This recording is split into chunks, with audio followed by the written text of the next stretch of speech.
અમદાવાદ સાબરમતી ગાંધી આશ્રમથી 3 જાન્યુઆરીથી દાંડી સુધી પદયાત્રા કરવા નીકળેલા રિટાયર્ડ લેફ્ટનન્ટ જનરલ, બ્રિગેડિયર અને અન્ય કુલ 11 સભ્યોની ટીમ અંકલેશ્વર નગરપાલિકાના જવાહર બાગ ખાતે આવી પહોંચી હતી. તેમનું સ્વાગત અંકલેશ્વર ખાતે કરવામાં આવ્યું હતું.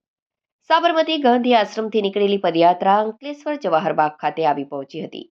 આ દાંડી પદયાત્રામાં retired lieutenant general Anil Puri, retired lieutenant general MV. Suchindrakumar તેમજ brigadier SK. Chaturvedi, brigadier Girish Joshi, brigadier Tushar Mishra, Jayachandran Nair, MJS. Pathania, RK. Singh, Lalit Gerol, Girish Bhandari, V. શ્રી નિવાસનનો ટીમમાં સમાવેશ થયેલ છે. આ પદયાત્રાના સભ્યો જવાહરબાગ ખાતે આવ્યા ત્યારે 5 ગુજરાત એનસીસી બીએન સુરતના કેડેટ પણ હાજર રહ્યા હતા અને સલામી આપવામાં આવી હતી.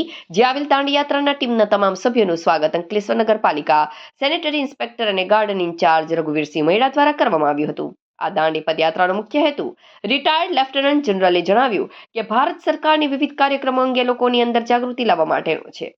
તેમજ સરકારના 2026માં વિકસિત ભારતના સંકલ્પ છે તેને તમારો સહયોગ આપવાનો હેતુ માટે સાબરમતી ગાંધી આશ્રમથી દાંડી સુધીની પદયાત્રા કરવાનું આયોજન કરેલ છે.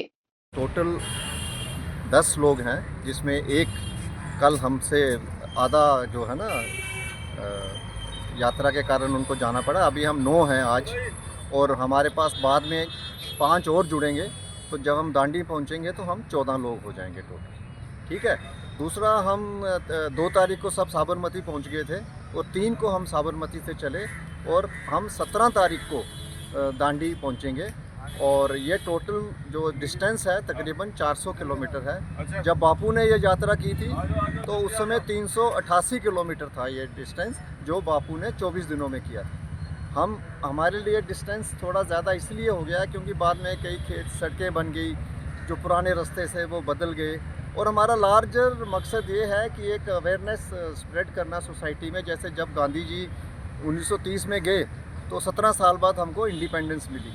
आज हमारा भी मकसद ये है कि हम एक अवेयरनेस स्प्रेड करें गवर्नमेंट के प्रोग्राम्स के बारे में, ताकि हम 2047 में जो विकसित भारत का जो मकसद है उसको हम अचीव करने में अपना सहयोग दें. जो एक बूंद में सागर में एक बूंद की तरह हो सकता है, मगर हमारी कोशिश यही रहेगी. इसके अलावा फिज़िकल फिटनेस, हम सब 62 साल से ऊपर की उम्र के हैं. जब गांधी जी ने किया था वो 61 साल के थे.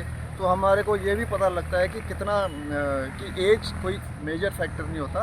अगर आपके में हिम्मत है, कॉन्फिडेंस है, डिटर्मिनेशन है, तो आप कुछ भी किसी भी समय अचीव कर